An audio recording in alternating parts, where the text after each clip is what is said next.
आपले सणही माहीत असावं. काळाची मृथा नावाची बहीण, या मृथा नावाच्या बहिणीकडे आजच्या द्वितीयेच्या दिवशी यम आपल्या बहिणीच्या घरी गेला. त्याच्या बहिणीचं नाव आहे मृथा, काळाची बहीण, आणि काळ तिच्याकडे गेला. तिने आक्षण काढलं. म्हणजे आपल्याकडे दिवा मुटका करून कणकीचा दिवा करतात, त्याला निरंजनी लावतात, त्याच्यामध्ये तेल टाकतात, वात लावतात, ते मुटके करतात, सुपारी वाळतात, सोनं वाळतात, नाणं कपाळाला लावतात, नाना प्रकारच्या पद्धती आहेत. आपली संस्कृती म्हणजे दिवा लावून संस्कृती. आपल्याकडे माणूस जन्माला आल्यावर बी दिवा आहे आणि माणूस मेल्यावर बी दिवा आहे. फक्त वाढदिवसाला इजवायलेत. वाढदिवसाचे कीर्तन मीही करतो, करावं लागतं, त्याचा काही विषय नाही. पण आपलं काम नाही. दिवे विझवणं हे वारकरी संप्रदायातल्या माणसांचं काम नाही.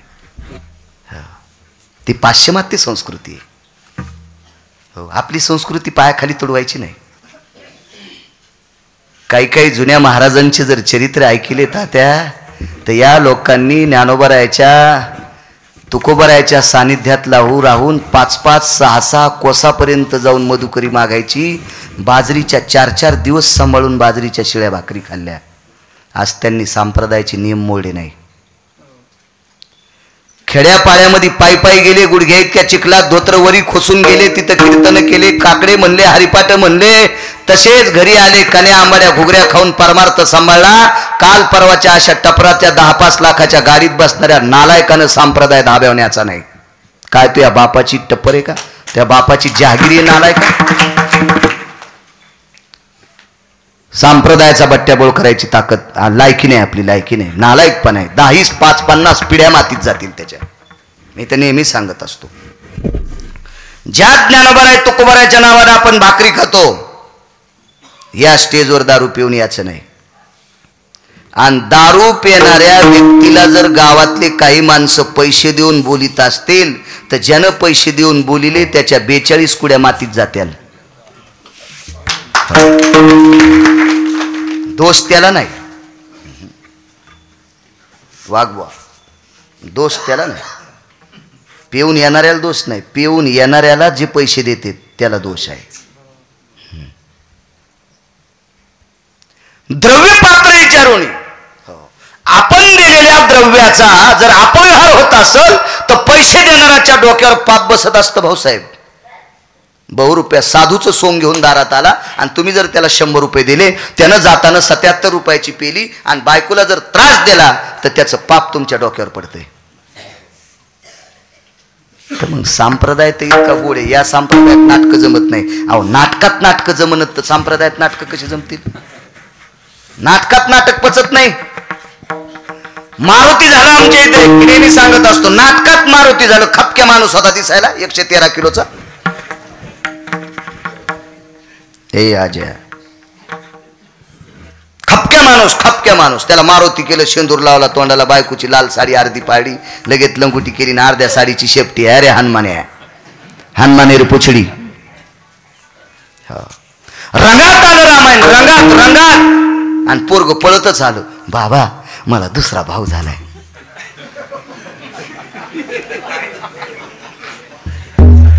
बाबा मला दुसरा भाऊ झालाय आणि आईचं शिजर झालंय. डॉक्टर म्हणले 50,000 हातात द्यावं लागतंय. उपशिली मारुत्याची शेपूट, तसाच पळाला जालन्याला मारुत्या. कोण देईन याचा बाप देईल का 50,000 ती शिजरची? नाटकात नाटक जमलं नाही तर परमार्थात कशाला नाटकं करायची? 1000 पिढ्या नरकात जात्याल. सोंग नाही करायचं. कळत न कळत आपल्याकडून काही चुकत असेल, मी काही फार मोठा असा वेदांतिक तत्विक असा माणूस नाही, पण एखाद्यानं सांगितलं गिरगावकरी तर चुकलंय, तिथं आपण रिवर्स गर टाकतो. नको, ह्याच्यानंतर ही चूक करू नको. चुकीचा पुतळा आहे माणूस, एखादा शब्द जात असतो चुकून. यमदिती आहे. बहिणीच्या घरी भाऊ गेला, मृथा नावाच्या बहिणीने ओवाळलं. आपल्याकडे ओवाळणं पद्धत फार सुंदर आहे. आक्षेपण करतात, फार मोठी पद्धत आहे ओवाळायची. मी तुम्हाला सांगू माझ्या मावल्यांना, बायकांना ओवाळायचा नवऱ्याला ठराविक वेळेला अधिकार आहे. दीपावलीच्या पहिल्या पाण्याच्या दिवशी जर आपल्या मालकाला बहीण नसेल तर बाथरूम मधून अंग पुसून नवरा बाहेर आला की बाईनं नवऱ्याला ओवाळायचा हा तिला अधिकार आहे. त्याला जर बहीण नसेल तर, किंवा बहीण असून आली नसेल काही अडचणीमुळं, डिलिव्हरी असेल की तिच्या तिकडे कोणी काही अडचण असेल, काही आजारी असेल, ती जर आली नसेल तर बायकोनं ओवाळायचं. अशी ठराविक 5-6 वेळेलाच बाईला मालकाला ओवाळता येते. त्याच्यापैकी एक अशी वेळ आहे, मी माझ्या विटेवरच्या मालकाच्या चरणी प्रार्थना करेल आजच्या भाऊबीजेच्या दिवशी. ती 6व्या प्रकारची जी वेळ आहे ते महाराष्ट्रातल्या कोण्याच माऊलीला येऊ देऊ नकोस. ती वेळ मी सांगतही नाही आजच्या कीर्तनात. नको, आज भाऊबीज आहे. मी एरवी बऱ्याच कीर्तनात बोलून गेलो. काय विषय पाठ केलाय सांगायचं समोर. ते काय माझ्या घरची जहागीर नाही, आमच्या चुलत्या मामा काकांनी लिहिलेलं थोडंच पुराण आहे. पुराण लिहिणारे अधिकारी माणसं आहेत, गोट्या खेळणार थोडेचे. बहिणीनं भावाला ओवाळलं. ओवाळण्याची पद्धत कळायला पाहिजे. हल्ली काय झालं माहितीये का, समोरच्या व्यक्तीनं भावाला ओवाळायचं किंवा ओवाळून घेतल्याच्या नंतर आपण काहीतरी टाकायचं, इतक्या पुरताच आपल्याला सण माहीत झालेला आहे.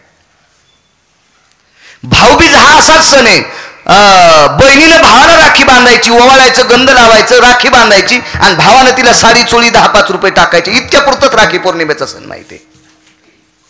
या दीपावलीच्या भाऊबीजीच्या दिवशी ओवाळायचं आणि त्यानं काहीतरी साडी वगैरे पैसे टाकायचे, इतक्या पुरतीच भाऊबीज माहिती. नाही नाही नाही नाही, भविष्योत्तर पुराणात राखी पौर्णिमेशी महत्व आलंय. तष्ट्याचं चरित्र श्रीमद भागवतात आलं. इंद्राच्या पाठीमागं ब्रह्महत्या लागली. लक्ष्मीला भाऊ मानलं, इथं प्रकार झाला. लक्ष्मीला बहीण मानलं, चुकून शब्द गेला. राजा बळीच्या घरी भगवंताला कोंडून ठेवलं. राजा बळीनं द्वारपाळ केला. द्वार खडा भगवान बली तेरे, द्वार खडा भगवान. राजा बळीच्या दारात जगाचा मालक द्वारपाळ होता. तिथं राजा बळीला भाऊ मानलं आणि त्याला राखी बांधली आणि मालकाला सोडून घेतलं. इंद्रानं लक्ष्मीला बहीण मानलं, ती कमळावर होती, त्या देठात तष्ट्या घातला आणि इंद्र ब्रह्महत्येतून मुक्त. तिकडं ती राखी पौर्णिमा. बघा आजची भाऊबीज किती गोड आहे. एका माणसाला विचारलं चांगल्या, म्हणे आपल्याला गाथा पाठे. म्हणलं वा, प्रणाम तुम्हाला. ज्ञानेश्वरी मुखोद्गत पाठे. हो, तो कोबाऱ्याचा गाथा उलटा वाचितो. म्हणलं सोयीचा वाचून मला स्वप्न नाही आणि तुला उलटा वाचिल्यावर केव्हा स्वप्न पडून सुंबळ्या. म्हणलं तुम्हाला प्रणाम आहे. वा महाराज, या आमच्याकडे दिवाळीला 1000 दिवे लावतो आम्ही. वा छान आहे. गेलो मी त्याच्याकडे. गाथा पाठे, ज्ञानेश्वरी पाठे, 4-2 शास्त्र पाठे, 10-5 पुराण पाठे, वेद पाठेत. काव म्हणे दिवे कशा करता लावतात? ऐका म्हणे महाराज, आधी जेवा मग सांगतो. आधी सांग नंतर सांग, मला उलटायला थोडंच. कच्चून जेवलं त्याच्या इथं. सांगा दिवे का लावत? काय झालं म्हणे महाराज, या दिवाळीच्या पिरियडमध्ये काही कालावधीमध्ये थंडी ही गावात येत असते आणि सर्वत्र दिवे लावल्याच्या नंतर थंडी नाहीशी होत असते. म्हणून दिव्यानं थंडी जाते आणि माणसाला ऊब मिळते. याच्याकरता दिवे लावत जावा. मी म्हणलं तुला मेल्यावर मी मारुतीच्या मंदिरात मीठ लावून ठेवतो. हे दिवाळीच्या दिव्याचं महत्व सांगणारा सुमळा आहे. म्हणून आपले सण कळायला पाहिजे. झोका कशासाठी खेळतात पंचमीचा? काय सांगायचं महाराज तुम्हाला, श्रावण मासामध्ये वाताचे विकार फार होत असतात. म्हणून माणसाचा वात नाहीसा व्हा म्हणून झोका खेळायचा. झो झो झोपाळा. हे रे झुल्या, काही सांगतोय रे सटक्या. असं कुठं शास्त्र आहे का? आपल्या प्रत्येक सणाच्या पाठीमागं तत्व आहे. आपल्या प्रत्येक सणाच्या पाठीमागं विज्ञानानं डोकं लावलंय. इतकं सण महत्वशील आहे आपला. या यमद्वितीयेच्या दिवशी बहिणीनं, मृथा नावाच्या बहिणीनं काळाला ओवाळलं आणि काळानं सांगितलं, ताई, हे ताई तुला काय देऊ? तिने सांगितलं, दादा, अरे मी काळाची बहीण आहे. जिच्या भावाची सत्ता विश्वावर आहे, जगाला काळ आहे, जगाला खाणारा तू काळ आहेस आणि मी तुझी बहीण आहे. मला धन द्रव्य, सोनं, नाणे, माळी, घोड्या, बैल, मोरंड्या, जमिनी पमिनी काही देऊ नकोस. एकच देऊन टाक. घरात कोणाला मारू नकोस. माझ्या घरात कोणाला मारू नकोस. मृत्यू आलाच नाही पाहिजे. काळाचे डोळे भरून आले चांगले. आणि बहिणीने सांगितलं, दादा का रडतोस? मी तुला देऊ शकत नाही. मागच्या आठवड्यात मी माझ्या बाबाला पण मारलंय. आयुष्य संपलं काळाच्या बापाचं. बाप मारलाय ताई. तुझी काय कथा आहे? बरं काय देऊ शकतोशा भाऊबीजीच्या सणाच्या दिवशी काहीच नाही. धनत्रयोदशीत यम द्वितीया 5 दिवस माझ्या नावानं दक्षिणेकडे तोंड करून दिवे लावत जाय. मी एकच काम करीन, तुझ्या घरातला माणूस केस पिकल्याशिवाय मारणार नाही. दिवाळीच्या 9 पद्धतीपैकी एक पद्धत सांगितली तुम्हाला. 8 पद्धती कोणत्या आहेत पुन्हा कधी जर भागवतात योग आला तर त्याच्यात सांगत राहील. वेळ संपला ना राजू. बैल 2 आणि जमीन 300 एकर किती पाळी घालायची आहे का? पण तुम्हाला काही वाटा उठाव ना मागच्या मारता का मला राजू तुम्ही? हा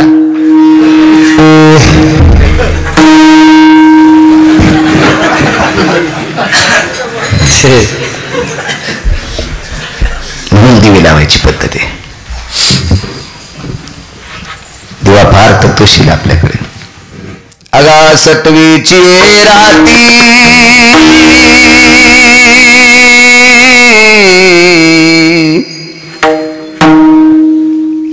काय गोड वाक्य मालकाचं आळंदीतल्या. 5च्या दिवशी पण दिवा लावायचा आहे. बाकीतली येत असते सटवी, बाकीतली येत असते.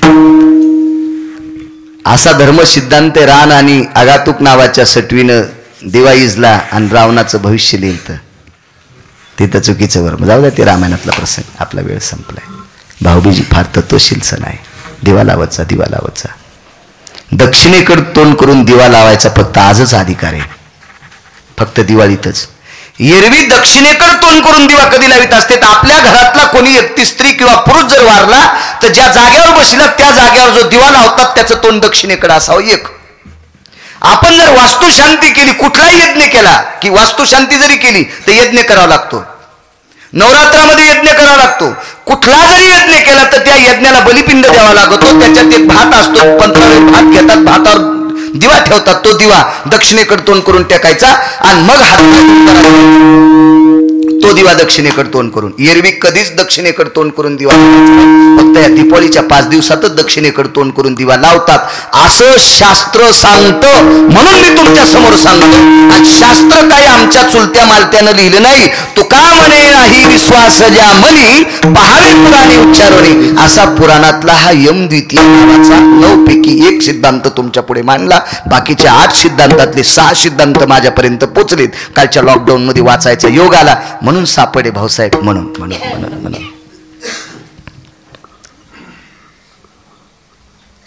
एक जणाने विचारलं, का हो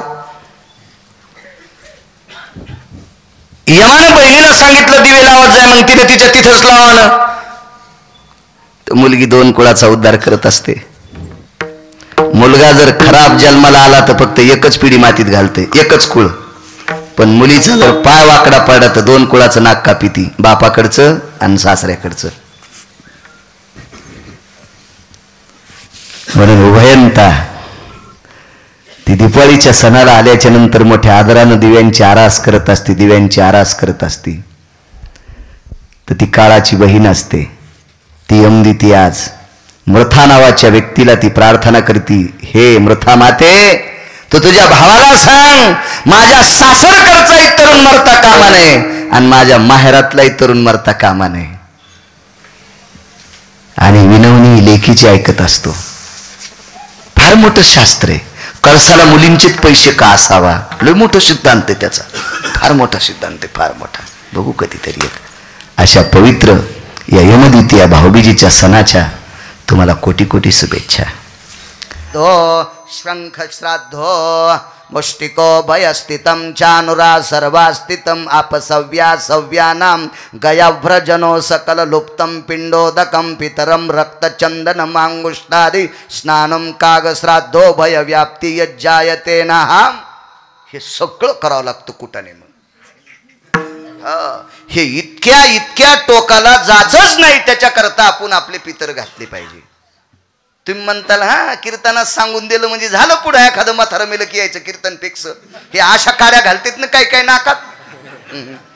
अरे सुमळ्या, मी म्हणत नाही असंच करा. आपल्या वडिलाच्या श्राद्धाशिवाय श्राद्धाच्या दिवशी एक पाहुणा जीव घातला तरी पुण्य आहे, तरी पुण्य. एक जण म्हणला पाहुणा जीव घालायची तर आमच्या इथं गौच नाहीत. मग हातावर साखर दी. म्हणला साखर द्या पुरते बी पैसे नाहीत. प्यालाभर पाणी पाच, तेही प्याला आमच्या इथं नाही. मग सोपं श्राद्ध करायला. गावाच्या दक्षिण दिशेला जायचं अंगावरच्या माळी करदुडा जानवं गिनवं कपडे गिपडे चट जाळीत ठेवायचे आणि जाळीत उभं राहायचं, दक्षिणेकडे तोंड करायचं आणि आपल्या पितराच्या नावानं 3दा बॉम्ब लायचं, शंख श्राद्ध. इतकी वेळ तर महाराष्ट्रात कोणावच नाही ना आता, ऐका ना, कोणावच नाही. याला शंख नावाचं श्राद्ध म्हणतात. याच्यातही मायबाप जेवल्याचं पुण्य प्राप्त होतंय. तुम्ही तर दोघा बंधूंनी फार मोठं केलं. विठाला विठाला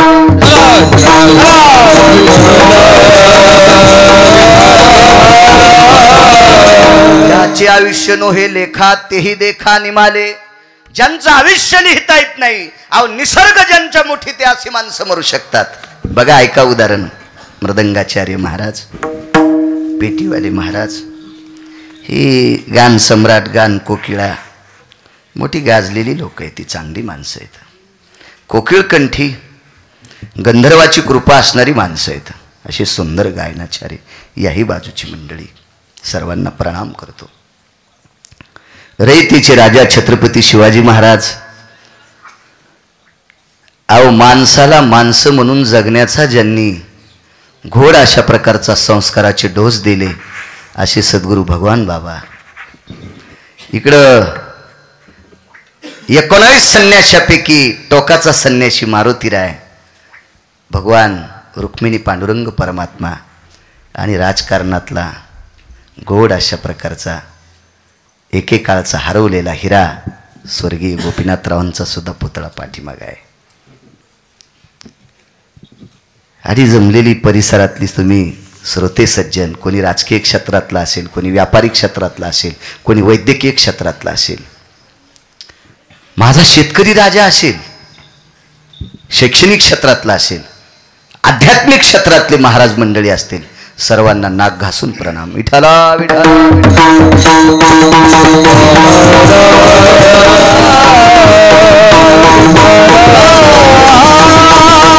त्यानंच सांगितलं अर्धा घंटा कीर्तन आगाव करा, कळण जाताना. वारे वा वकील म्हणलं, तारीख घेताना गोड बोलायचं आणि इथं आल्यावर दाबण आणायचं, अर्धा घंटा आगाव करा. आगाव धंदान सोयरीक करताना शेजाऱ्याची रानं दाखिले, घरी आल्यावर कुडाची नाहणी. हो, बैठकीत दुसऱ्याच्याच बशील, भिताडा एवढी टीव्ही तेन, घरी गेल्यावर एवढूचा मेळ नाही. विठाला विठाला विठाला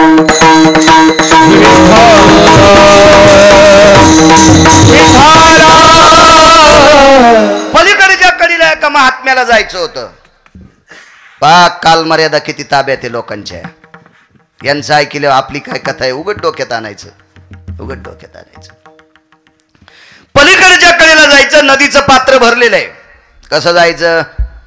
खरं तर योगाचा अभ्यास माणूस होता, काही केलं असतं, त्याच्या मनात आलं तर नदी बी आटिली असती, एवढा अधिकारी महाराज. पण चला, कालाच्या विरोधात जायचं नाही.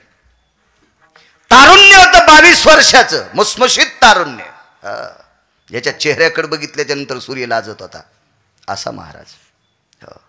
ज्याच्या कर्तव्याची परमार्थाची इतकी गोड पावती होती की ज्याच्याकडे बघितल्याच्या नंतर श्रुती सुद्धा लोटांगण घालत होत्या. इतका वेदांतिक, इतका अभ्यासू, प्रकांड विद्वान.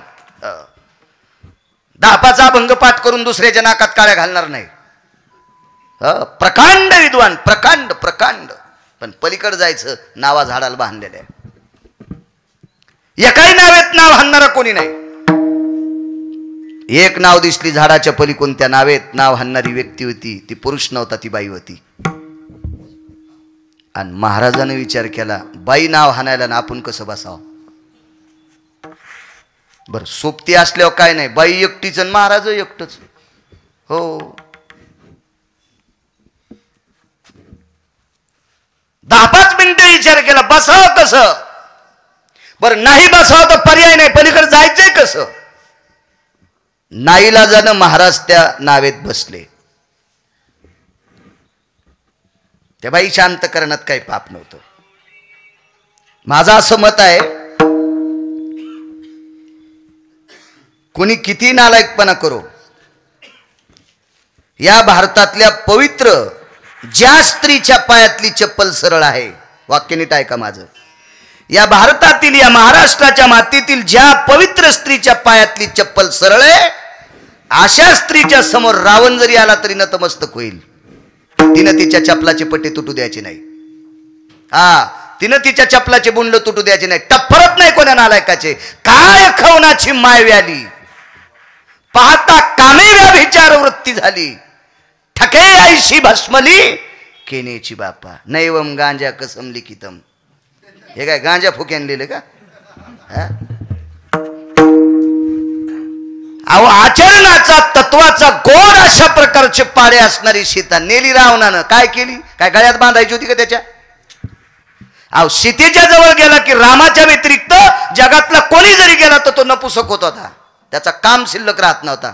मग सीतेच्या जवळ गेलेल्या रावणाचा जर काम शिल्लक राहत नव्हता तर काय पेटी म्हणून गळ्यात बांधायची होती का? काय गरज होती? आचरणाची चप्पल सीतेची सरळ होती म्हणून टपऱ्या रावणाचं तिच्या पुढे काहीच चाललं नाही. ते ताकद तुमच्यात आहे. म्हणून सकाळच्या यादीत तुम्ही येत, ज्या घरी कुलस्त्रिया राज्य राणी व संपत्ती.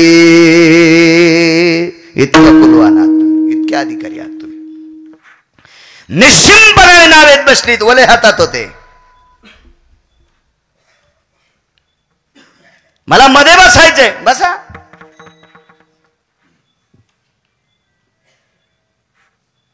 बसले नावेत.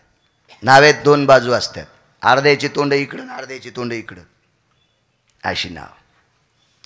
निघाली नाव. डवरे डवरे नाव चला,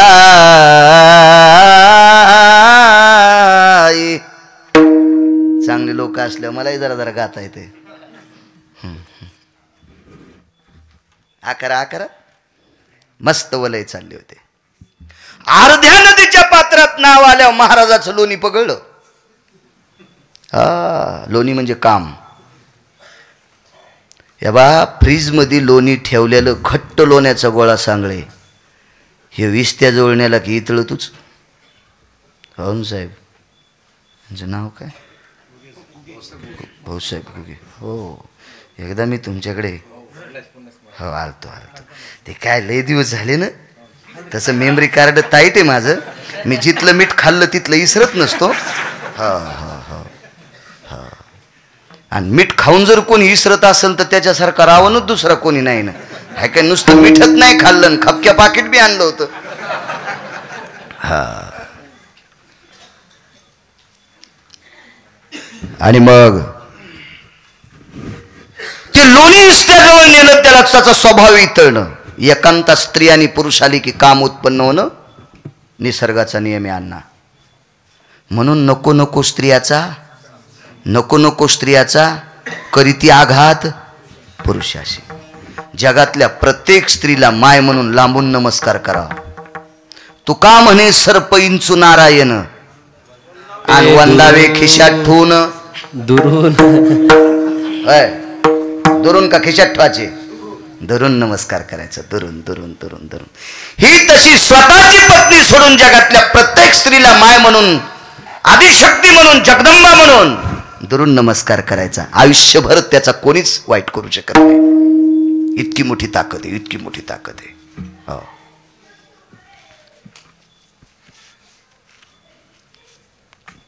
पण एकांतात आल्याच्या नंतर त्या 22 वर्षाच्या तरुणाच्या अंतकरणात काम डबडबला आणि नाव हंता हंताच नाव चलिणाऱ्या पोरीला हात लावला.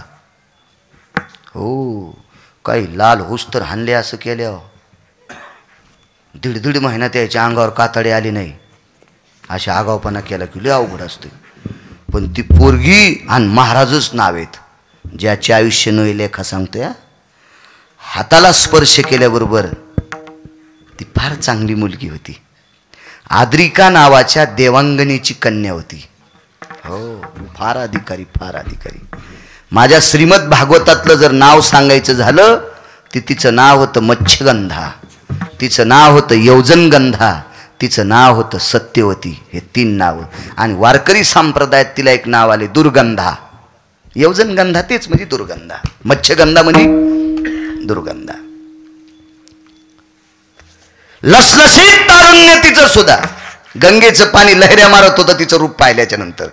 तिच्या हाताला स्पर्श केला. लगेच तिने विचारलं, को भवा हा? आपण कोण? साधू आहात? माझ्या हाताला स्पर्श करतात? साधूचं मन पाकुळाने सांगितलं, हे मी तुझ्याशी पाणी ग्रहण केलंय. तिला विचार केला, माशा धरणाऱ्याची पोरगी आहे मी, पण आपल्याला निष्ठावंत साधू मालक भेटतो, चांगली गोष्ट आहे. लगेच तदेव लग्नं सुदिनं तदेव ताराबलं चंद्रबलं विद्याबलं दैवबलं तदेव लाभस्तेषां जयस्तेषां कुतस्तेषां पराजय. असं सुंदर मंगल. ते असं नाही म्हणले ताई ग बाई ग सखू ग दोरके ग, असं नव्हतं ते मंगलाष्टक. सोन्याचे मणी ओविले भुजगुनी गोऱ्या शशी कानना, असे मंगलाष्टक झाले. कोण होतं मंगलाष्टक म्हणायला? गंधर्वादिम यतीय भवेति निसुदिय निकालती संगरे जपी अनुरागी तपी अनुरागी सर्वभूतायां भविजरे यक्षति किन्नर विद्याधर यति लोकपाल यति दिक्पाल रे चारुतिहासं परमावसाना मंडल परपटल तीरे मंडल परपटल तीरे मंडल परपटल तीरे. आकाश मंडलातून अक्षदांचा पुष्पाचा वर्षाव झाला. त्या नवरदेवाचं नाव होतं पाराशर. वा, आता तर उजडूस तर सोडीत नाही महाराज कीर्तन. चल द्या कळण बळीराम बुवा जाताना. पाराशर नावाचे साधू, बाईचं नाव सत्यवती. नदीच्या पात्रात आल्यावर पाणी ग्रहण झालं, काम उचंबळला. प्रिये ए सत्यवती ममाम रती सुखेश्वानंद, मला रती सुख पाहिजे. काय पोरगी हुशार. आद्रिका नावाच्या देवांगणीची कन्या होती. तिनं सांगितलं, भारतीय संस्कृतीमध्ये भास्कराचे किरण जोपर्यंत तोपर्यंत रती सुख घेता येत नाही. मालवलिया दिवा करू, त्याच्या पुढचं जरा सांगू शकत नाही, माझं वय कमी आहे. ऐकायला माणसं आज ऐकत येत, पण नंतर म्हणतात बाळा लोयच हात घाली तू. अरे काय मी काय तमाशातलं सांगायलो का सुंबळ्या? हे पुराणात लिहिलेले ना. हा, तुझ्या बापाची जी आगिरी नाही माया नाही, तू काहून इचकी तू येडे. बरं वयस्कर झाल्यावर जर सांगल म्हातारा झाल्यावर तर तोरक वाचन म्हणून माझ्याकडे बॉन्ड आहे का? आहे का नाही? पण चला काही काही मर्यादा असतात. बैठकीत एखाद्याला ऐकायचं असेल तर माणसाला सांगल काय होतं पुढचं. ते बाई हुशार होती. आपल्याकडं सूर्य मावळल्याशिवाय रतिसुख देता येत नाही. काय ताकद मथऱ्यात. नुसती अशी चुटकी वाजली, चुटकी. हा वा, अशी चुटकी वाजली कोणाकडे बघून? जगाला प्रकाश देणारा सूर्याकडं. दुपारचे 2 वाजलेले आहेत आणि 2 वाजता चुटकी वाजली. भाऊसाहेब सूर्यानं उडी मारली, ह्या ठिकाणी अंधार केला आणि दुसरीकडे उजेड पाडा. प्रभू तात्या दुसरीकडे उजेड पाडा. आता आपल्याकडे अंधार आहे, दुसरीकडे उजेड आहे. एका वेळेला सूर्य जगाला प्रकाश देऊ शकत नाही. चुटकी वाजल्याबरोबर सूर्य गेला. मला सांगा या विश्वातले किती माणसं एका जागेवर झाल्यावर सूर्य जाईल? सांगा बरं. भजन करणाऱ्या 8 लोकांना सूर्य दाबला. त्या 8च लोक होते. 8च. आता आम्ही किती महाराज एका जागेवर झाल्यावर सूर्य आता येईल?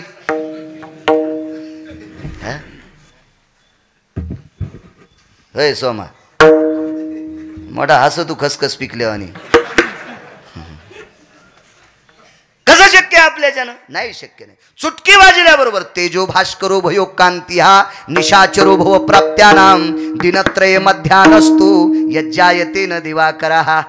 दुपारच्याच वेळेला सूर्य मावळला आणि आता पत्नीला सांगितलं, सत्यवतीन भवस्थितानाम येन निशापती जायतो नाम रती सुखेषु ति कामानाम. आता तुला काम तृप्त करायसाठी काय हरकत आहे? पण तिनं सांगितलं, आपण केलेलं पाप धुण्यासाठी गंगेच्या पात्रात येतो, इथं संसार करण्यासाठी गंगा नाही. काय हुशार पोरगी असलो होत्या का शाळा तवा? कशाचे इंग्लिश स्कूलन कायन सकाळचे गाणे फानेन कसे झाले ते टीव्ही मोबाईल इंटरनेट काय चटचुलीत होतं तेव्हा. तरी इतकी पोरगी हुशार. त्या मुलीनं सांगितलं गंगेचं पात्र तर्पण करण्यासाठी असते, साधना करण्यासाठी असते, तपश्चर्या करण्यासाठी असते, अनुष्ठान जप करण्यासाठी असते, स्नान करण्यासाठी असते, संसार करण्यासाठी नसते. काय मथार हुशार. वारच मुठीत दाबलं. तै वायू मुष्टी तले, वार मुठीत दाबल्याबरोबर इतकी आकाशात नाव उंच तारा मंडलम नभस्वा, आकाशात नाव नेली म्हाताऱ्याने. म्हातारं साधू म्हणून म्हणायलो. 22 वर्षाचं तारुण्य होतं. ते स्वभाव पडून गेला म्हातारं म्हणायचं. आकाशात तारा मंडळात नाव नेली आणि मग सांगितलं रतिसुख दृष्टांत संपला. सांगा बरं सूर्य काढून द्यायची ताकद कोणात आहे का? गंगेतली नाव आकाशात घ्यायची ताकद कोणात आहे का? दुपारची रात्र केली, दुपारची रात्र केली. मला सांगा, जर दुपारची रात्र केली असेल तर आता काळाची गणना कुठे गेली? ब्रह्मदेवाची लिखाण गणना कुठे गेली? ही ताकद ज्याच्या ते त्यांना म्हणतात पाराशर नावाचे साधू. अधिकारी किती मोठा होता बघा. या पाराशरांना एक दिव्य असा मुलगा झाला. त्या मुलाचं नाव व्यास. एक महाराज म्हणे आपल्यासारखं कोणालाच कीर्तन करता येत नाही. कसं येईन तू यासारखं करता? हातात धरायचा नाही आपला. तो भार काय कोण धरीन? तो भरलेला हात आहे ना, आम्ही भरवायचे का तुझ्या हात धरून? ठीक आहे म्हणलं, तू छान कीर्तन करतो. काय तुझ्या बापाची जहागिरी आहे? आपण सगळे जे बोलतो एका व्यक्तीची जहागिरी आहे. ज्याचं चरित्र सांगितलं त्यांचा मुलगा व्यास. व्यासोचिष्ट जगत्रया, या विश्वातलं सगळं ज्ञान त्यांच्या मुखारविंदातून पडलं. पोरग किती अधिकारी असेल बघा. नातू सांगू तुम्हाला, 4 ब्रह्मवेत्त्यापैकी एक ब्रह्मवेत्ता मुनिश्री शुकाचार्य. असा नातू ज्यांचा आहे. राजा परीक्षितीला श्रीमद भागवत कथा सांगितली आणि मोक्ष दिला, असा नातू शुकाचार्य. मुलगा जगातलं जेवढं ज्ञान आहे तेवढं त्या मुलाच्या तोंडातलं व्यास. एवढा मुलगा अधिकारी, इतका नातू अधिकारी. आणि स्वतःचा अधिकार, दिवसाची रात्र तयार करायची व्यक्ती. कुठं काळाची गण नाही. असे जरी पाराशर असतील पण त्यांची सुत्ती सुद्धा निमाले. म्हणून पहिलं कडवं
आपण पाराशरा इतके मोठे आहेत का?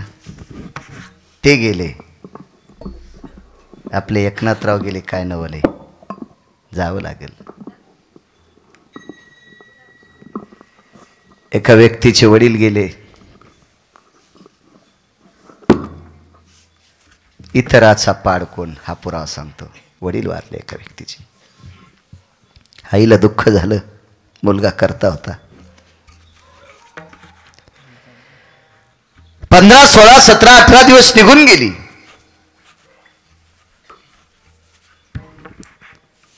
आईच्या जवळ मुलगा बसला. आईला विचारलं, आई तू गेल्या 17-18 दिवसापासून दूषित आहेस, काय करायचं नेमकं? काही नाही बाळा, एक तुला विनंती आहे. बाळा, मी हळदीच्या अंगानं तुझ्या बाबासोबत या घरात आले. आता ज्या घरात राहतो त्या घराच्या जाग्यावर एक लहानसं झोपडं होतं रे. त्या झोपड्यात तुझे बाबा आणि मी दोघांनी फार काळ वास्तव्य केलं. बाळा, या झोपड्यात राहून तुझ्या बाबांनी पंढरपुरातल्या मालकाचं भजन केलं रे.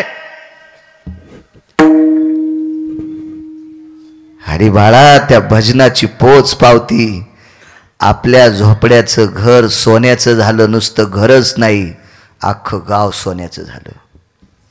त्या मुलाच्या बाबाचं नाव होतं सुदामदेव, फार मोठे अधिकारी व्यक्ती. बाळा, ह्या सोन्याच्या घरामध्ये एक लहानसं देवघर आहे. त्या देवघरामध्ये पंढरपुरातल्या मालकाची 8व्या अवतारातली मूर्ती आहे, गोपालकृष्णाची. या मूर्तीची साधना तुझ्या बाबानं केली.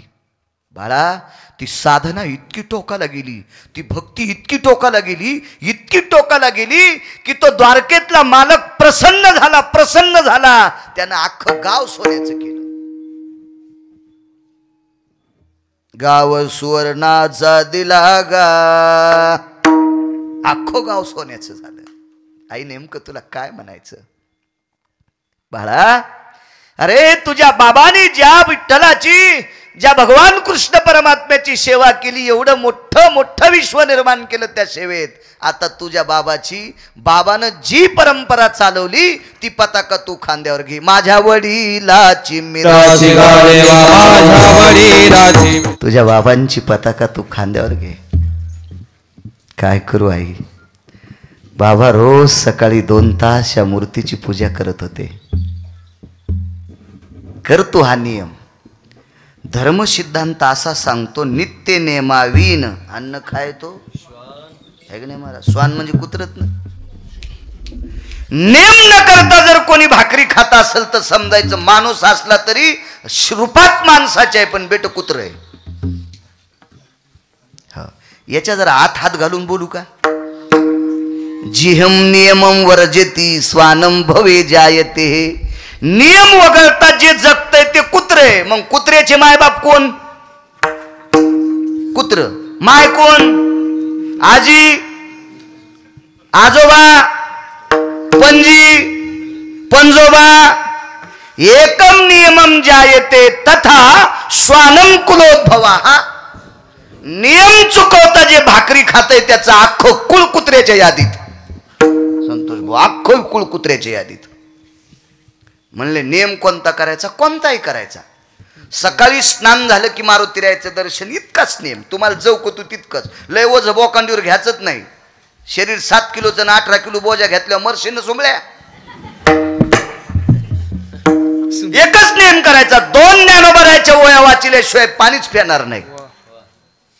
एक गाथाचा अभंग वाचिल. हा, माणसानं कसं करावं? लहान लेकराला खाऊ घालीत असताना त्याची आई चमच्यामध्ये 2-3च भाताचे कण घेते, तितकेच खाऊ घालती का? लेकराला लहानपणी 2-3 खारोड्या 7-8 कांदे कोंबी का तोंडात? खाय बाब्या, खाय. राक्षसीनेच काय कांदे खात असतोय लहानपणी बाब्या. ज्याला जवकन तितकंच तोंडात धरा. माझं मध्ये किती भारीचं मळणीयंत्र घ्या, त्याच्यात लय मोठं सोयाबीन टाकलं की त्याचा बॉकना धरित होते. हिडिंबा आणा, कोणतं आणा, बॉकना धरितच. तसा आपण बी नियम आती नाही, कामापुरते. नियम नाही त्याला कुत्र म्हणले. नियम नाही त्याला कुत्र म्हणले ना, अति नियमाचं गाठोडं ज्यानं घेतलं त्याला गाढव म्हणले. हो, पंढरपुरातले मालक सुभद्रेच्या घरी गेले, म्हणले ताई मला भूक लागली. तर ताई म्हणल्या देवा ऐका, माझं स्नान राहिले, आधी मी दात घासे, दंत धावनाच्या येते, मी आधी दात घासीन, तोंड धुईन, मग माझं स्नान होईल, स्नान झाल्याच्या नंतर देवपूजा होईल, देवपूजा झाल्याच्या नंतर मेकअप करीन, मेकअप करल्याच्या नंतर कुकर लाईन. तेव्हा कुकर नव्हतं पण म्हणायला काय हरकत आहे. आणि मग नंतर 1:30 वाजता तुला पुरणपोळ्या करीन. चला, पूजा कोणाची करायची होती? देवाची. आणि कोणता देव घरी आलाय? हाय का नाही? नियम धाब्यावर टाकणे आगावपणा. नियम नाही त्याला कुत्र म्हणायचं ना, अति नियमाचं गाठोडं ज्याच्या डोक्यावर त्याला गाढव म्हणायचं. बाईनं सांगितलं हा नियम कर, नियम आहे आपला. नाही दर महिन्याला पंढरपूरला जाता येत नाही, आषाढी कार्तिकी विसरू नका मज. आषाढी कार्तिकीला वर्षात 2दा तरी नियम असावा, नियम असावा, नियम असावा माणसात. निदान गंध लावायचा नियम तरी. लय वेळ बोलल्यावर कळत नाही हे हिंदू आहे का पाकिस्तानी आहे. गोंध लावा वाटणत, गोंध डागण्या द्यायला पाहिजे, या खंडाने यायच्या कपाळाला डागण्या. काय होतं गंध लावायला? आमची इथं तांबुळ्याची बाई कुखू इकायली, ती तांबुळीन मुसलमानीन, ती 1.5 क्विंटल कुखू आमच्या गावात किती, पण इतकं पण कपाळाला लागू देत नाही, अंगाला पण लागू देत नाही. का? त्यांच्या धर्मात कुंकू लाईत नाहीत, त्याच्या धर्मात कुंकू लाईत नाहीत. तुमच्यात लावायचं असून तुमच्या घरी मला ओवाळलं, मला कुकू लावलं. महाराजाला ओवाळून कुकू आंबाबाई करते आणि ह्या टिकल्या लावत्या.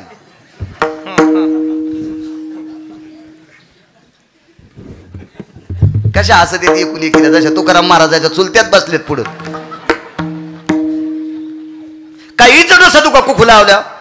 बरं लाईनत का टिकल्या पण जरा मोठी लावी जाणं, लांबून दिसली पाहिजे ना. हा, सहज घामाला तोंड पुसलं तर की लगेच वेगळं दिसतं, ढवळ्या कपारात आणि कपाळते. कळतच नाही नीला सौभाग्यवती म्हणा हा का काय म्हणा. लाईजा मोठी टिकली लाईजा, तुम्हाला गिरगावकराची शपथ आहे.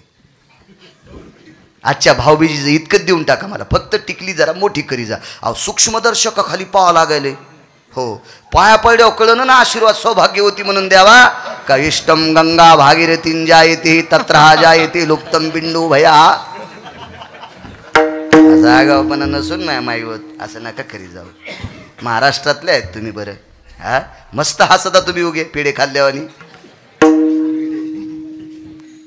किती महाराज फोकल्यावर सुधरत, आणि पहिली गोळी मला घाला, बसवा ह्या बोजा बाजूला मला.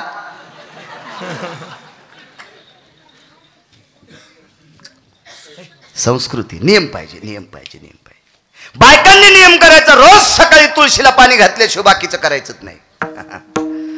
तुळशी ठुल्यात नाही, तुळशी पशीत मेख रवली शेपुडीला, आणि तिथं शेंडाच आणि ती जात शेंडाच, शेपुडी शेंडाच, ती काय उपजाऱ्याच येऊ देत नाही तुळस. असं नका करी जाऊ. हो, तुळस लय प्रिय आपल्या संस्कृतीला. आईनं सांगितलं बाळा या मूर्तीची तुझ्या बाबांनी साधना केली, सकाळची पूजा तू करी जाय. कशी करीत होते, काय करीत होते, आईनं मुलाला सगळं सांगितलं. मुलगा पूजेला लागला. सकाळी स्नान करण्यासाठी समुद्रावर जायचा. नगरीच्या बाजूला समुद्र होता, त्याला पोरबंदर म्हणतात, सुदामपुरी पोरबंदर, आत्ताचं पोरबंदर. सागराचं स्नान केलं. येताना सुंदरशा सुवर्णाच्या कलशात पाणी आणलं. या मुलाचे वडील कशात आणत होते माहिती आहे? शिवाजी बुवा गाडग्यात. परिस्थिती नाजूक होती, त्या नाजूक परिस्थिती सगळे गाडग्यात आणायचे. काळ बदलला, अख्खं गाव सोन्याचं झालं. गाडगे कुठून राहतील? सोन्याच्या कलशात पाणी. सुदामदेव ज्या वेळेला देवाला स्नान घालायचे त्यावेळेला धोत्राची दशी फाडायची. नवं धोतर आणलं की त्याच्यात ती दशी फाडून ठेवायचे देव पुसायला. आता त्यांच्या मुलाच्या काळात इतका काळ बदलला होता की देवालाच 10-15 टावेल होत्या देव पुसायला. काळ बदलला, काळ बदलला. यथा सांग पूजा केली, इतराचा पाड कोण, याच्यावर बोलतोय. काय कथा बाकीच्यांची, एवढे लोक जातात. देवाची पूजा आटपली आणि वडिलांचा नियम होता देवाला स्नान घालायचं, देवाला पुसायचं, पुसल्याच्या नंतर वस्त्र घालायचे, वस्त्र घातल्याच्या नंतर गंध लावायचा. चंदनंच महत्पुण्यम पवित्र पापनाशना विलेपनम सुश्रेष्ठाय चंदना सर्वज्जायते नाह यद्गंधास्पान्दु सकलायाम लेपन भवस्थितायाम यतमलया निळुसु चंदनेषु अंगम सर्वा विलेपना भस्म विलेपनम भयजायो. असं सर्व सुगंधी द्रव्यानाम पुष्टियो असे गोड मंत्र म्हणायचे ते. आणि हे सगळं टपल्याच्या नंतर मग पाठीमागं जायचं. त्यावेळेला झाडाला कळ्या आलेल्या असायच्या, कळ्या आलेल्या असायच्या. त्या कळ्या सुदामदेवाच्या पत्नीनं तोडायच्या आणि एका परडीत घ्यायच्या. मालक बाहेर आले की त्यांना नेऊन द्यायच्या. मुलांनी 2 तास पूजा केली पण झाडाला कळ्याच आल्या नाही. आई फुले, बाळा तू पूजाला बसायच्या आधी 1 तासापासून बसली होती. तुझे बाबा पूजेला बसल्या शेवटच्या 5-4 मिनिटात झाडाखाली येत होते, तेवढ्या टायमात कळ्या लागत होत्या. आता तू पूजेला बसायच्या आधी 1 तासानं बसले, तुझे 2 तास आणि ते 1 तास, 3 तास झाले तरी पण झाडाला कळी लागत नाही. पुन्हा डबल सागराच्या स्नानाला गेला, पुन्हा पाणी आणलं, पुन्हाला देवाला स्नान, चंद स्नान, भस्म स्नान वगैरे विलेपन, नाना प्रकारचे घृत स्नान, दधी स्नान, शर्करा स्नान, मधु स्नान, पंचगव्य स्नानम समर्पयामी, नाना प्रकारच्या मंत्राची पुष्टी. पुन्हा 2 तास पूजा तरी झाडाला कळी नाही. पुन्हा तरी पण झाडाला कळी नाही. बघता बघता 2-4 वेळेस डबल पूजा केली. आईला आवाज दिला, आई फुलं, बाळा सकाळी मी 3:45 वाजता स्नान केलंय सागराचं, त्यावेळेसपासून फुलाची परडी घेऊन बसले, झाड फुल देत नाही. वापस मुलगा मधात आला आणि देवघरातल्या मूर्तीच्या पायावर डोकं ठेवलं. देवा का का का का रे देवा, का देवा का का का का मी मंत्र म्हणल्यावर फुलं लागत नाहीत. सुदाम देवाच्या मंत्रात अशी ताकद होती, सुदाम देवाच्या वाणीत अशी ताकद होती. त्यांची वाणी खिडकीतून बाहेर पडली की झाड प्रसन्न होत होतं आणि झाडाला फुलं येत होते. ही त्यांच्या भजनात ताकद होती. भजनात इतकी ताकद सुदाम देवाच्या. 3दा पूजा केली तरी कळी लागत नाही. मग देवाच्या पायावर डोकं ठेवलं, रडायला सुरुवात केली. का, अरे मी सुदाम देवाचा पुत्र आहे देवा, का का असं करतोस. पायावर डोकं ठेवून रडत होता. तेवढ्या अवकाशात सुदाम देवाच्या मुलाच्या डोक्यावर पाठीवर पाण्याचे थेंब पडत होते. काय पाठीवरून डोक्यावर पडते म्हणून डोकं उचलून वरी पाहिलं तर द्वारकाधीश कृष्ण परमात्मा रडत होते. याचा अर्थ असा होता, तुझ्या बाबाला जी पूजा येत होती, तुझ्या बाबाची जी माझ्यावर श्रद्धा होती ती तुझी नाही बाबा. दृष्टांत संपला. ज्या साधूने साधना केल्याच्या नंतर हे झाड फुलं देत होतं, इतकी ज्याच्या साधनेतली ताकद होती तेही सुदामदेव जाऊ शकते. इतराचा पाड कोण, इतराचा पाड कोण, इतराचा पाड कोण, इतराचा पाड कोण.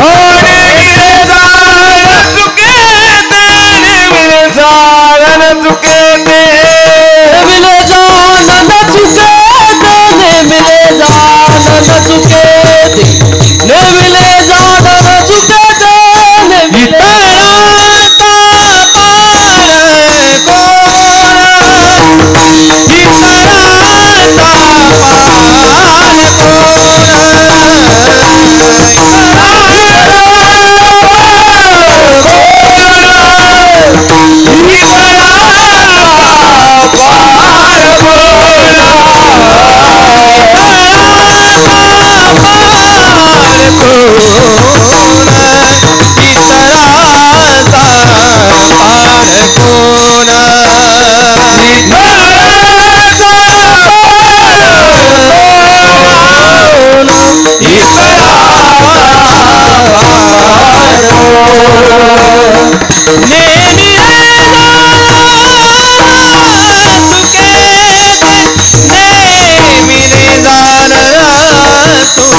चुके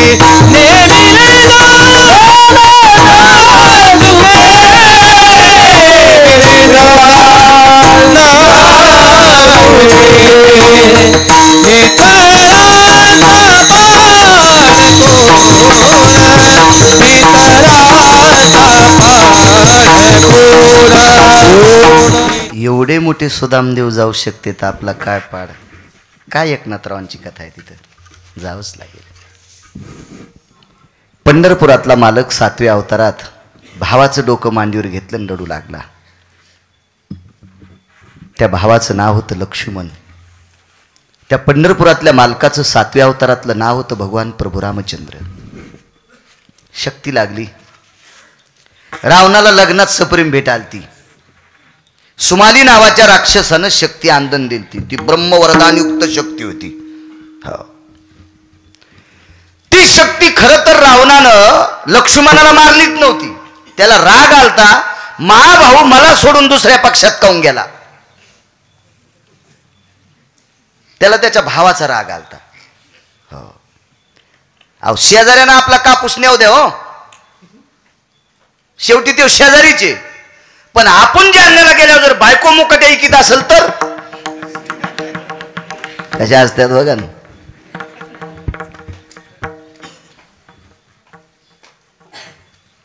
तिकडं कापूस शिकून दिवाळीला याचं आणि भावाला म्हणायचं दादा मला 2 ग्रामची मणी कर बरं.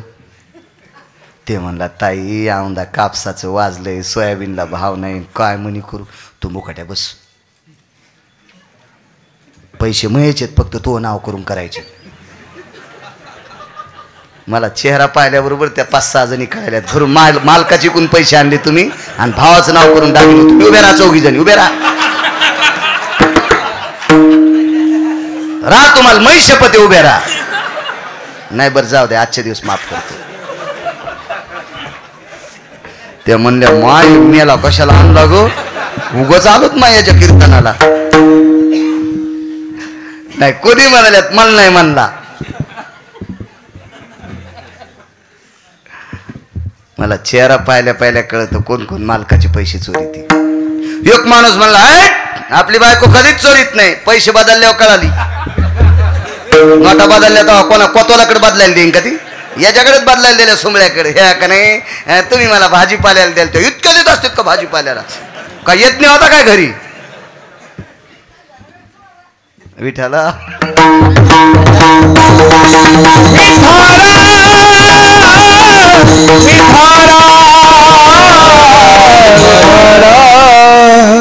त्या बाई म्हणल्या इतकं बरंच महाराजाला माहिती, मी बी संसारिक संन्याशी जोडायचे. कळत मालकाला. डोकं घेतलं मांडीवर, जगाचा बाप रडत होता. विश्वाचा मालक इतराचा पाडको ना. उदाहरण क्रमांक 2. पहिल्या उदाहरणावर 1, याच्यावर 2 बोलू आपण. पंढरपुरातला मालक 7व्या अवतारात रडत असताना एका संन्याशाला त्याची दया आली. मारुतीराय. आणि त्या संन्याशाने विचार केला आपला मालक रडतोय, आपण ज्याचं भजन करतो, आपलं ज्याच्यावर प्रेम येतो रडतोय. किती प्रेम. रामागड्याची आवडी मोठी, अत्यंत आवड होती राम प्रभूची मारुतीरायला. विचार रुदंती गोभवा, काय कारण आहे रडण्याचं, कशा करता रडता. पण सुद्धा मा लखन वाचला पाहिजे, माझा लखन जाता कामा नाही रे. पण सुद्धा याच्या करता रडतोय. काय बुद्धिमतान वरिष्ठम, टोकाची बुद्धी होती, टोकाची. त्या पंढरपुरातल्या मालकाला 7व्या अवतारातल्या भगवान प्रभू रामचंद्राला एका संन्याशानं कानात सांगितलं, देवा रडण्यानं तुमचा भाऊ उठून बसल का. दवाखाना बघावं लागन, डॉक्टर बघावं लागन, औषधी बघावं लागत्या का रडत बसल्यान भाऊ उठून बसल. प्रभू रामचंद्राच्या डोक्यात प्रकाश. महाराज देवाच्या डोक्यात प्रकाश टाकायची ताकद भजन करणाऱ्यात आहे. हो, भजन करणाऱ्यात लय ताकद मोठी, फार मोठी ताकद भजन करणाऱ्यात. काय करायचं, अहो शोध घ्या.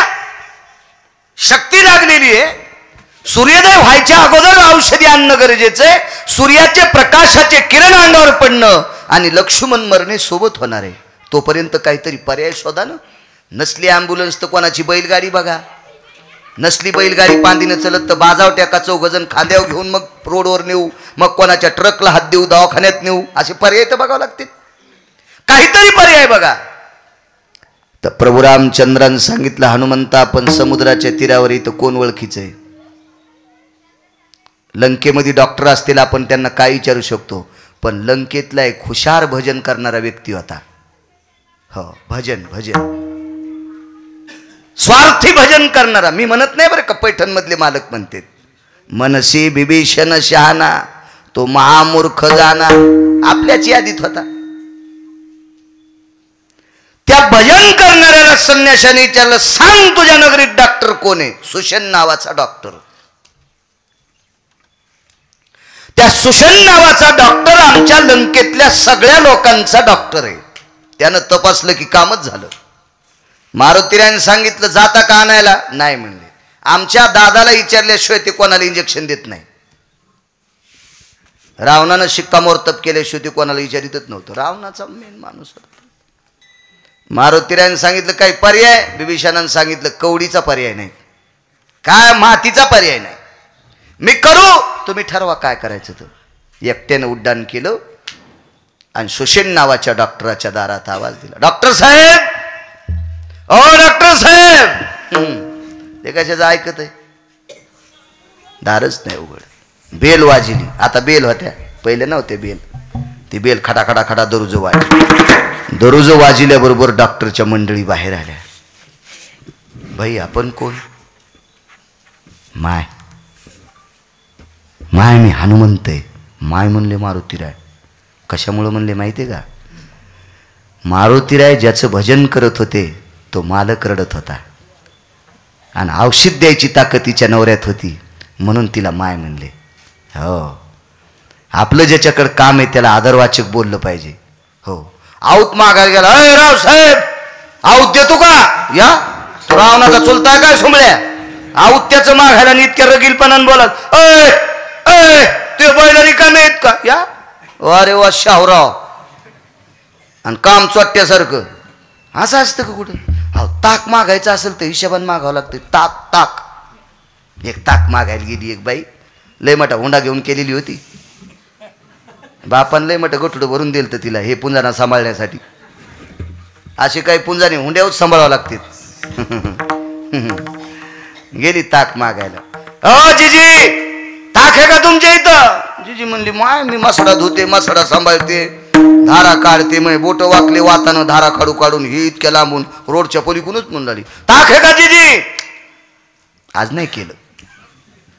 आणि याची सासू सकाळी पुंजा टाकायला गेली तर जिजीची रई चालू होती. Sir sir sir. ती का जिजी मिक्सरवर थोडीच रई लावित होती. खाली पाणी वरी लोणी. त्या मिक्सरवरचं लोणी काढ्या, खालचं ताक कुत्र्या पण पेत नाहीत, काहीत नाही त्याच्यात. कशाला पेते ते ताक? हो, रई लावलेलं ताक कसं असतं? कधी नशीबच गेलं ना. रई लावलेलं ताक आणि आढीतलं दूध. बापा बापा. हो, वाघबा जिबेल पाणी सुटलं. आढीतल्या दुधाचा बाबा गंधावणीच दूध असतं, लाल बुंद, काय चव असते त्याला. आमच्या शिवला गजानन बाबाच्या मंदिरात कीर्तनानं आडीचं महत्त्व सांगितलं. कोणी कोण आमची पोरायची माय कीर्तनात बसली, मी काय पाहिलीच नव्हती. पोरायची माय म्हणजे मी बायको. तुम्ही पुन्हा हीच कीर्तन. हो, घरी गेल्यावर म्हणली, बाई तुम्ही आडीतल्या दुधाचं फार वर्णन केलं, आपल्याला आडी करायचीच. म्हणलं काय हरकत नाही, करू ना. लय नादी लागावं लागत नसते, विरोधात जायला जमत नसते. खा कुठं? म्हणलं करू ना आपण आडी, करू ना. 8 दिवसाच्या नंतर पुन्हा हीच केलं. त्या आडीचं काय करायचंय? मी म्हणलं आता सध्या टाईम नाही खांदायला, आपण नंतर करू.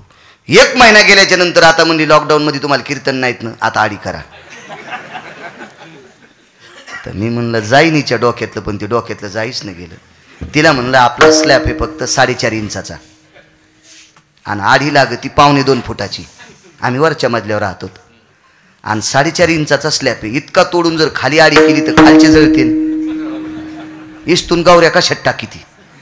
तेव्हापासून आडी करायचं सोंग गेलं. म्हणलं आडीच करायची असेल तर रानात झोपडं करून तिथं राहू, मस्त कमरा इतकी आडी करू. बाई कुठं मातुड्यात पुन्हा आडी करायचा विषय संपला. औषध चांगलं असलं की कोण येतो बघा, एका इंजेक्शनात नीट पोरायची माय. पुन्हा नाही आडी करायचं म्हणणे. आडी करायला जुनी घरं लागते. हे सिमिटाच्या डोंगराने काय आडी होत असती काय कुठं, काय विषय त्याला.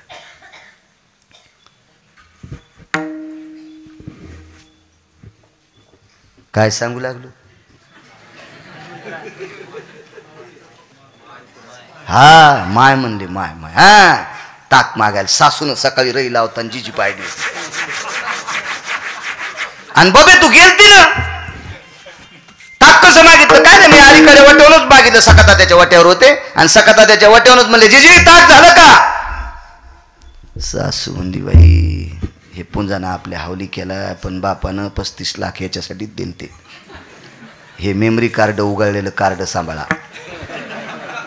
हो त्याच्यासाठीच ग थोडे दिलते ते असं असतंच ते पुन्हा काय टप्परी बोलायची टोपलं भरून दिलाय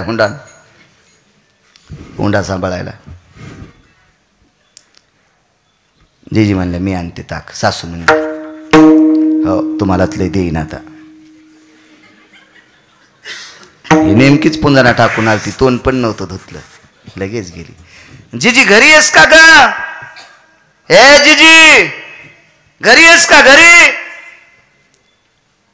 कोण आणती काय काय हो मीच आहे ग जीजी बाई सकाळी सकाळी अगं आताच पुंजा टाकून आले आणि ते काय झालं काल दुपारा शाळातून तो नातू येऊ लागला आणि काय रोड तापलेला बाई काय दुपारचं ऊन काय त्या पोराचे पाय भाजू लागले पोरग चिरचिर आळू लागलं बाई मी तशीच पळत आले आणि त्याचे पाय लाल जरच झालते तशीच माझ्या रानात पाय बुडिले माय आणती का तू असल्यामुळं माझ्या नातवाचे पाय भाजले नाही बाई चहा घे ना तोंड धुवाचं राहिले घे चुलीतला ढ्यापसा नाही बाई मग अजून सडा सारून अगं कवरक मरत आकड्या देते काय दिवसाला बांधून देणार आहेत पोट्टे काय इतकी बेजार व्हालीस घे ढेपसान घास दात निरशा दुधाचा चहा प्याला अंतिकीनं निरशा दुधाचा परात भरून चहा बाशा नव्हत्या तवा काठा बरोबर परात अशी बोक्याची चुलतीच